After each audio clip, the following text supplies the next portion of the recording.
Assalamualaikum everyone. So today we're going to be making parathe wale aloo. So in a large pot I have about 1/4 of a cup of oil. I'm going to wait till it warms and then we're going to add our onions in. We're going to add in 1 cup of sliced onions.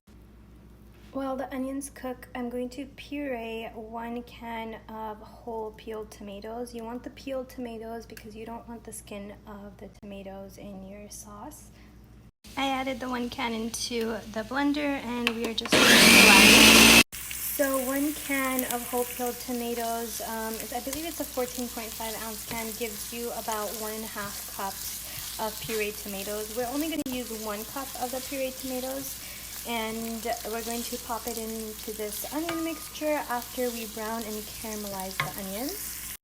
Now that the onions are brown and caramelized, this is when we're going to add 1 cup of tomato puree. There we go.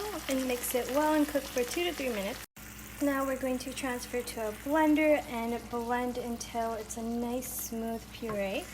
I just placed it into the blender and we are going to just blend it up.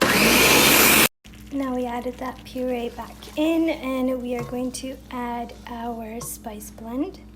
Now we added the spice blend and our potatoes. I cut the potatoes in kind of like 1-inch cubes, and we're gonna mix all of this together and cook the potatoes.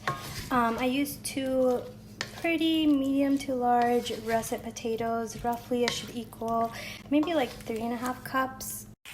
So I don't know what the English term is, but you're just gonna poon the potatoes, which is I guess the closest word substitution for English would be kind of stir fry the potatoes. And then we're gonna add some water, cover it, and let it cook. Now this is how it should look, and now we are going to add 1 cup of water to start off with. And if we need more, then we'll add more, but right now we're gonna add 1 cup of water.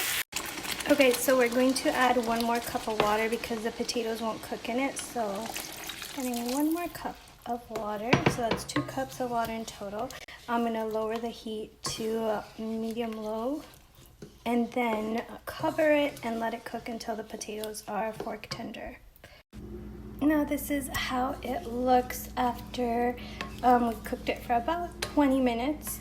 The potatoes are cooked all the way through, they're fork tender. Now we're going to add the second part of our spice blend and mix this well. This will thicken up the sauce, and once it's taken off the heat and it cools down, it'll also thicken it even more. Now if you want it more like khatta aloo, you could add a teaspoon of imli or so. This is totally optional, you don't have to. It tastes amazing how it is. But how quick and easy was that? Parathe wale aloo. I hope you guys try it out. See you next time. Assalamualaikum.